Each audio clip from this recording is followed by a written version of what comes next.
Bonsoir à tous, bienvenue sur Monaco Info pour une nouvelle édition. Voici les titres de l'actualité de ce jeudi 9 mai, jour de l'Ascension. Cruelle défaite pour la Roca Team en Euroleague. Les Monégasques se sont inclinés d'1 point 79-80 face au Fenerbahçe après prolongation. Un coup dur à encaisser pour les joueurs qui espéraient se qualifier pour le Final Four. Nous irons à New York dans ce journal rejoindre Boris Herman. Le skipper de Malizia Sea Explorer évoquera avec nous sa deuxième place à la Transat CIC et son prochain grand défi, le Vendée Globe. Connaissez-vous la Joëlette? Ce fauteuil roulant tout-terrain permet aux personnes atteintes de handicap la pratique de la randonnée ou de la course. Dans quelques jours, l'association sportive monégasque de Joëlette participera au championnat du monde de la discipline. Nous l'avons suivi pendant un entraînement. Jordan Saget est de retour à Monaco. Le street artiste, dont le travail se reconnaît par ses lignes et par ses courbes, présente des œuvres inédites à la Camille Art Gallery. Il sera notre invité ce soir. Mais avant de développer ces titres, débutons ce journal avec ce clin d'œil à l'histoire. C'était il y a 50 ans, jour pour jour, le 9 mai 1974, Monaco célébrait les 25 ans de l'accession au trône du prince Régnier III. Une journée marquée par plusieurs temps forts, vous les découvrirez en ce moment même à l'écran, grâce aux archives du palais princier. Les festivités du 25e anniversaire de règne du prince Régnier avaient duré jusqu'au 12 mai et s'étaient clôturées par un grand déjeuner champêtre offert à tous les Monégasques, un moment qu'appréciait tout particulièrement le prince Régnier III. Valérie Bruel-Melchior, ambassadeur de Monaco en France, a remis ses lettres de créance à Louise Mouchikiwabo, secrétaire générale de la francophonie. La cérémonie a eu lieu au siège de l'organisation début mai. Elle a été suivie d'une audience privée au cours de laquelle la secrétaire générale a tenu à reconnaître l'engagement de son Altesse Sérénissime le Prince Souverain et de la Principauté au sein de l'OIF. C'était le match de l'année à Gaston-Médecin. Monaco recevait Fenerbahçe hier soir à l'occasion du match 5 des quarts de finale de play-off d'Euroleague. La Roca Team visait une deuxième qualification consécutive pour le Final Four, mais malheureusement, les Monégasques n'ont pas atteint leur objectif. Ils se sont inclinés 79-80 après prolongation. Le récit de ce match fou face aux Turcs est signé Frédéric Elion et Julien Laugier. Dans l'histoire de l'Euroleague, en 19 confrontations, l'équipe qui recevait un match 5 de play-off s'était toujours imposée. Une stat qui a pris fin mercredi soir à Gaston-Médecin avec une défaite crève-cœur pour la Roca Team, battue 80-79 après prolongation face à Fenerbahçe. À l'image des 4 premiers matchs de la série, le niveau d'intensité physique sur le parquet est immense. Après 6 minutes, le score est seulement de 6-5 pour le Fener. Gaston-Médecin est chauffé à blanc et va exploser sur ce alley-oop conclu par Dante Hall. Monaco va prendre jusqu'à 8 points d'avance dans le 3e quart-temps avant que Biberovic ne plante 8 points en 1 minute 30, 56-55 pour les Turcs. L'écart ne dépassera plus jamais les 4 points jusqu'à la fin de la rencontre. La Roca Team est devant à 1 minute du buzzer, mais Wilbekin met dedans à 3 points avec la planche. Un coup du sort balayé par le talent d'Elio Kobo, 15 points, 5 passes, qui conclut main droite, 70 partout. Après une perte de balle de Wilbekin, Monaco a la balle de match. Okobo choisit le tir à 3 points plutôt que le drive, mais la balle rebondit sur le cercle, prolongation. 5 minutes supplémentaires irrespirables où les deux équipes se répondent coup pour coup. Calates, alors à 1 sur 8 à 3 points, égalise à 77 partout à 1 minute du buzzer. Réponse de patron signé Mike James, 20 points dont ce panier ultra clutch, plus de Monaco, 37 secondes à jouer. Calates, encore lui, rentre un des tirs les plus importants de son immense carrière, 80-79. Nouvelle balle de match pour la Roca Team, mais Elio Kobo perd le ballon. 80-79, fin de l'aventure européenne pour la Roca Team, qui n'ira pas au Final Four cette saison. Last year we were happy, this year we were sad, full respect to the opposition, they played an amazing game. They stay more calm in the end. They found open people in the end. They play smarter, and that's why they won. All things, like also decide the game.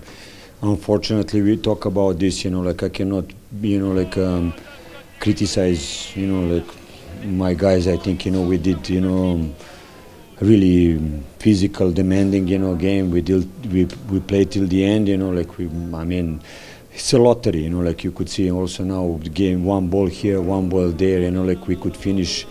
We can talk about, like some maybe smarter decisions. We had a great season, but without the stamp.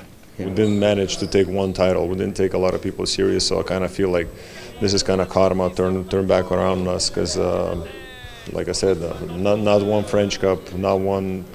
Here not qualifying. We didn't reach one goal so far this year, so it's upsetting. And hopefully the guys gonna regroup.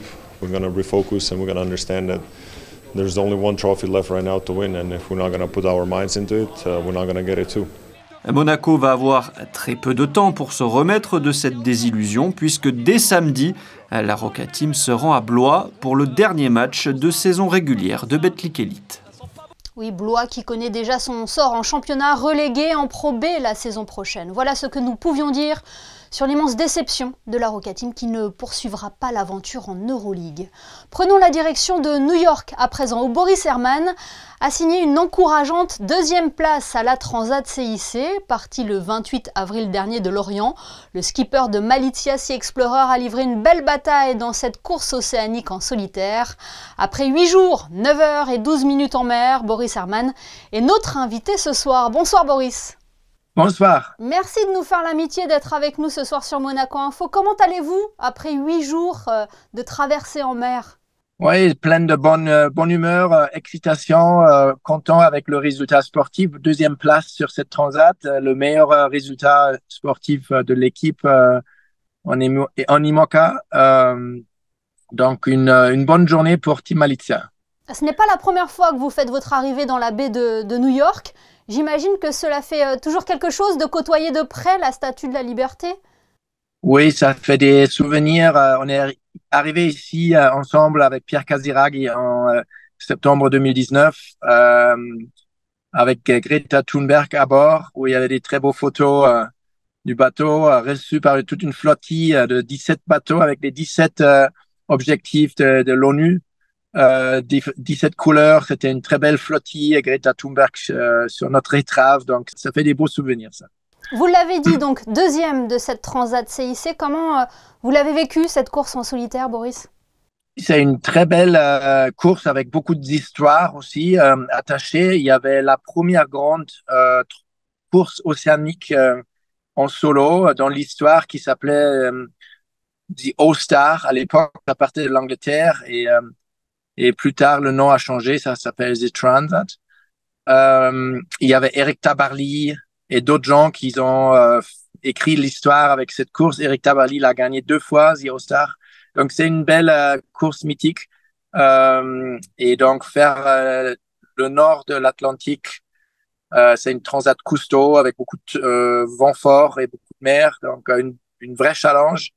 Et donc, ça nous a on s'est bien amusé. Le bateau a bien répondu en mer? Oui, le bateau a très bien passé la mer et les conditions difficiles. Il a bien accompagné des vagues, si vous voulez dire comme ça. Et donc, ça s'est très bien passé. Et sans avoir l'impression de forcer sur le bateau, on est arrivé un peu naturellement à l'avant-poste de la flotte. Donc, c'est un très bon signe. Ça fait une très bonne motivation pour la suite. Oui, parce que l'objectif était également de préparer au mieux le Vendée Globe qui aura lieu en novembre prochain. C'est un objectif que vous n'avez jamais caché, Boris. Absolument. Donc, cette année 2024, c'est l'année du Vendée Globe, départ en novembre de Sables-d'Olonne. Le grand objectif depuis plusieurs années, le bateau a été conçu et construit spécifiquement pour ça. Le fait qu'on a fait déjà un tour du monde en équipage avec le bateau, c'était aussi pour bien le connaître dans les mers du Sud, pour bien se préparer. Et donc, je pense que tout ce travail aboutit aujourd'hui dans un joli niveau de préparation. Mais vous l'avez dit dès votre arrivée, vous êtes confiant pour la suite. très confiant et aussi moi je me suis senti bien à bord. Ça c'était un peu la chose à avoir sur cette course en particulier parce que le bateau marche bien déjà depuis un moment. Et moi il faut que je me reconfigure en solo, les navigations en équipage ou en double. Et ça s'est bien passé aussi, plutôt bien passé. Je me suis senti bien. L'ergonomie à bord qu'on a un peu modifiée pour le solo, ça fonctionne bien. C'est agréable. Le bateau est super, une belle machine. Quel est votre programme maintenant? Maintenant, c'est un peu relaxé à New York. Je fais des rendez-vous. Aussi, on discute autour des thèmes ici qui concernent le team avec la protection des océans, avec des gens ici qu'on connaît depuis des années. Et ensuite, un peu de repos pour bien être en forme pour la Transat Retour, départ le 29 mai. Et on la suivra de près. Merci beaucoup Boris Herman d'avoir été avec nous depuis New York sur Monaco Info. Merci. Merci beaucoup, bonne journée. Coup de projecteur à présent sur l'association sportive monégasque de Joëlette. Elle se prépare pour le championnat du monde de la discipline qui aura lieu ce week-end en Charente-Maritime. Autour du jeune pilote Alessio De Marte, toute l'équipe s'entraîne avec un seul objectif, monter sur le podium samedi. Le reportage d'Anaël Marquez et Camille Caloni. Il n'y a pas que dans les sports automobiles et mécaniques qu'il y a des pilotes, dans la course à pied aussi. La preuve, Alessio De Marte en est un et à bord de sa Joëlette, le petit garçon de 11 ans s'apprête à participer au championnat mondial de la discipline. La Joëlette, c'est un outil de transport qui a été conçu pour des personnes à mobilité réduite ou alors avec des soucis d'handicap psychique ou physique. Et grâce à cet outil, on permet à des personnes en situation de handicap de participer à des courses au même titre que les valides, que ce soit sur course à pied ou sur trail. On avait toujours pour objectif de représenter Monaco ainsi que la course en Joëlette au niveau national et également au niveau international. Donc grâce à ces championnats, ça va donner une visibilité aux pilotes. Les pilotes, donc je rappelle que ce sont les personnes en situation de handicap assises sur la Joëlette. Atteint d'une mutation génétique provoquant un retard sévère du langage, ainsi que des problèmes cognitifs et de psychomotricité, Alessio a débuté la Joëlette il y a plus de 3 ans et aujourd'hui, cette activité a changé son quotidien. C'est vrai que le fait de participer à la Joëlette, ça l'a ouvert déjà vers les autres. Ça lui permet d'être en compétition. Lorsqu'il est vraiment sur la Joëlette, il encourage toute l'équipe. Il crie vraiment, hein, comment on fait? Comment tu fais? Ouais. Voilà, et donc c'est super, c'est une belle aventure humaine. Et enfin, moi je suis très contente qu'il puisse vivre ça. Dernière ligne droite donc pour l'association sportive monégasque de Joëlette avant la course de 13 km qui aura lieu samedi après-midi à Châtelaillon-Plage près de La Rochelle. Et la motivation de l'équipe ne faiblit pas pour atteindre leur objectif, que le petit pilote monte sur le podium. Et bonne chance donc à l'association sportive monégasque de Joëlette dans ce championnat du monde. Pour clôturer ce chapitre sport, un rappel, vous le savez, les grands rendez-vous auto sont à suivre sur Monaco Info. Le Grand Prix historique sera diffusé en direct sur notre antenne dès samedi matin avec les essais et la parade hommage à Ayrton Senna dont on commémore cette année les 30 ans de sa tragique disparition. Suivez également les courses des différentes séries toute la journée de dimanche. Christophe Paco et Franck Phillips vous accompagneront aux commentaires pendant ces 2 jours de direct. Et le Grand Prix inspire notamment les artistes. C'est le cas de Jordan Saget. Rappelez-vous, il était venu en principauté en mars dernier à l'invitation de la Société des Bains de Mer pour annoncer le printemps. Ses lignes et ses courbes avaient intrigué comme émerveillé les passants. Jordan Saget revient à Monaco pour présenter une série d'œuvres inédites dans une exposition baptisée Racing Lines from Streets to Canvas. Bonsoir Jordan Saget. Bonsoir. Il y a quelques semaines, c'était votre première fois à Monaco en tant que street artiste. Vous voilà déjà de retour pour présenter cette fois-ci une exposition à la Camille Art Gallery. C'est un plaisir pour vous de revenir en principauté? Oui, à chaque fois que je reviens, c'est une belle surprise parce que je découvre des endroits que je n'avais pas vus et c'est toujours un plaisir. Cette fois-ci, vos lignes sont figées sur la toile, ce sont des œuvres inédites et c'est Monaco qui vous a inspiré, hein? Oui, exactement. J'ai fait l'exposition autour du circuit, du circuit de Monaco et de la Formule 1. Donc ça a été une belle source d'inspiration. C'est la première fois que je fais une expo comme ça avec un thème et ça a été beaucoup de travail, ça c'est sûr, mais ça a été vraiment un plaisir de travailler ce thème. La principauté est un pays inspirant? Bah oui, pour moi, en fait, que la première fois que je suis venu, quand j'ai vu tous ces virages, c'était une évidence finalement que les lignes pouvaient super bien s'intégrer à cet espace. Donc c'est assez naturel et assez facile de travailler ici. Au-delà de l'exposition, c'est l'ensemble de la galerie que vous avez investi, hein, en utilisant votre art comme on le connaît sur tous les supports. Hein. Exact, parce que du coup on s'est amusé à travailler aussi sur la vitre avec mon travail que je fais avec le doigt. Et on a essayé d'être au maximum, de s'intégrer au maximum au lieu. Votre style est clairement reconnaissable et identifiable, Jordan. C'est pour cela que vous faites le choix de ne pas signer vos œuvres? Oui, exactement. C'est exactement ça, parce que tout début, quand j'ai commencé, je me suis posé cette question-là et tout le monde me disait Jordan, mais si tu signes pas, qui va savoir que c'est toi? Ça ne marchera pas, il faut absolument que tu signes, etc. Et finalement, au fond de moi, je savais que la meilleure façon de faire, c'était simplement que ces lignes, c'était ma signature et qu'il n'y avait rien d'autre à ajouter. D'autant plus que, vous savez, quand on travaille dans la rue, c'est la toile. Et donc moi, quand je fais un tableau, je signe derrière. Alors signer derrière la toile, c'est compliqué. Et puis je considère que ma signature mon nom n'a rien à faire à côté des lignes, parce que c'est les lignes elles ont déjà tout à dire et on n'a pas besoin de rajouter mon nom ou même... en fait, ça restreint. Si on met un nom, on se dit, tiens, c'est quelqu'un qui a fait ces lignes-là. Alors que le fait de travailler dans la rue et de mettre juste les lignes, les gens peuvent se dire, mais d'où viennent ces lignes? Qui les a fait? Pendant un temps, à Paris, on pensait que j'étais une femme, qu'on était 10. On faisait des suppositions sur qui j'étais. Ça fait parler l'imaginaire. C'est ça. Quel a été le déclic, Jordan, de partir sur ces lignes? C'était maintenant, il y a plus de 10 ans. Quand j'étais enfant, je cherchais une règle d'or pour faire quelque chose de beau. Et j'ai cherché, mais j'étais plutôt dans les lignes droites, j'adorais les mathématiques et la géométrie. Et en fait, j'ai cherché toute une partie de ma scolarité, vous savez, au fond de la classe. Et puis, des années plus tard, j'ai repris cette quête-là, sauf qu'entre-temps, j'avais eu un passage par la Chine, entre guillemets, parce que j'avais eu un prof de Tai Chi Chuan, c'est cet art martial où on travaille tout en courbe. Et donc, j'ai changé de paradigme et je suis parti sur la courbe. Et très rapidement, 1, 2, 3 lignes sont apparues. Et alors, les dessins étaient bien moins réussis que maintenant, mais je savais pertinemment que j'avais trouvé ma règle magique, ma règle d'or pour faire du beau. Alors, votre toile, c'est la rue, Jordan. Est-ce qu'il y a des sites où vous avez œuvré qui vous ont marqué plus que d'autres?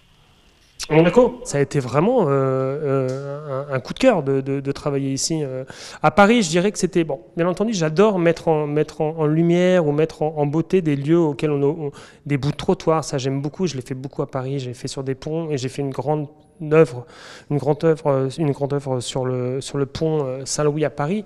Mais dernièrement, c'est sûr et certain, j'ai un souvenir génial d'avoir dessiné sur le ponton du beach ou encore sur le plongeoir. D'autant plus que j'ai sauté dans l'eau, donc c'est un souvenir qui est maintenant qui est marqué. Est-ce que vous attendiez à autant d'engouement quand vous avez débuté ces lignes sur les murs? Non, je ne m'attendais pas à autant d'engouement, mais je sentais que quand j'ai débuté à la craie, je sentais que le pouvoir de la craie, cette poésie-là, allait sûrement, je l'espérais, fonctionner, mais non, je ne m'y attendais pas plus que ça.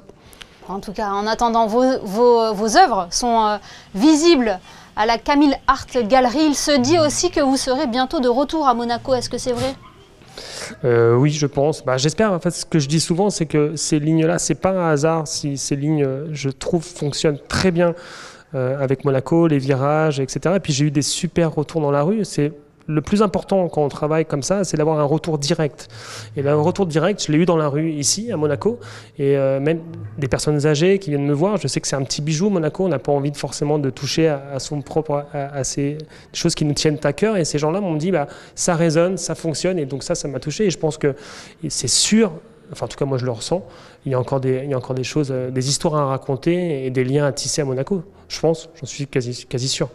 Et on suivra ça avec attention. Merci beaucoup Jordan Saget de nous avoir fait le plaisir d'être avec nous ce soir. Et quand vous voulez pour venir redécorer les studios de Monaco Info. Ah oui, avec plaisir, on prend rendez-vous. Le rendez-vous est pris, merci. Merci. Un anniversaire à présent, celui de l'Ordre de Malte Monaco. L'association monégasque célèbre cette année ses 50 ans, un demi-siècle honoré lors d'un concert à la Salle Garnier et sur lequel revient José Sacré.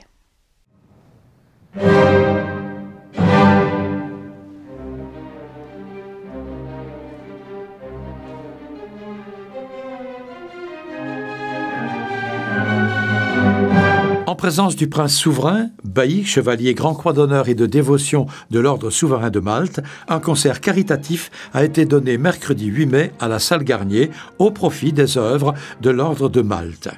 Dans un programme Dvorak-Beethoven, l'Orchestre Philharmonique de Monte-Carlo était dirigé par Philippe Binder, avec en soliste la pianiste Shani De Luca. Deux artistes toujours présents quand il s'agit de mettre leur talent au service des grandes causes. À Monaco, j'ai un enfant qui est handicapé. Il est à l'AMAPI. Si personne ne s'était occupé de mon enfant handicapé, qui l'aurait fait? Et donc je dois ça à la société et à la chance qui fait qu'on s'est occupé de mes petites misères. Et cette œuvre-là, vous y tenez particulièrement? Ben oui, parce que je vous dis justement, les Chevaliers de Malte ont offert un bus à l'AMAPI, là où est mon fils. Et donc, ça prouve qu'ils interviennent pas seulement en Afrique ou ailleurs, ils interviennent aussi à Monaco. Et c'est vraiment formidable. Je suis très reconnaissant du geste qu'ils ont fait.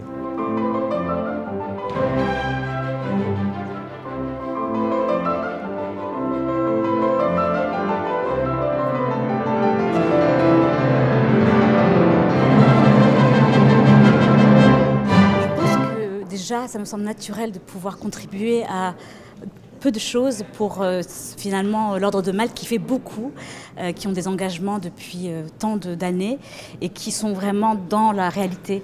Moi j'essaie d'apporter un peu peut-être de beauté, d'utopie pour adoucir ce monde. La musique a cette force, d'ailleurs Beethoven que je viens de jouer croyait en cette idée de fraternité.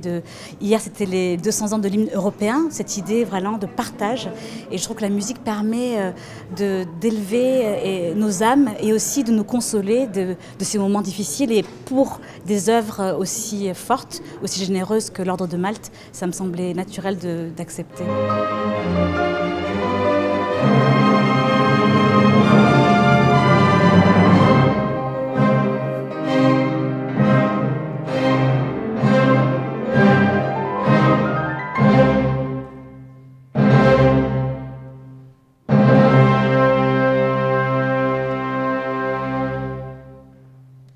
Les 16 et 17 mai prochains, la compagnie Florestan montera sur la scène du Théâtre des Variétés pour proposer Silence, on tourne, une pièce écrite par Patrick Hautecoeur et mise en scène par Pino Tarantino.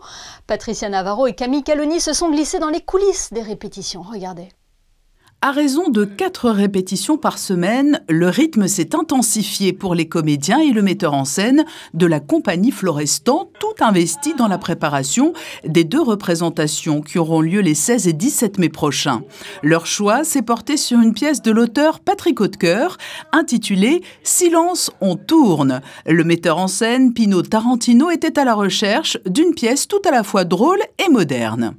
On peut faire la scène avec Dorothée.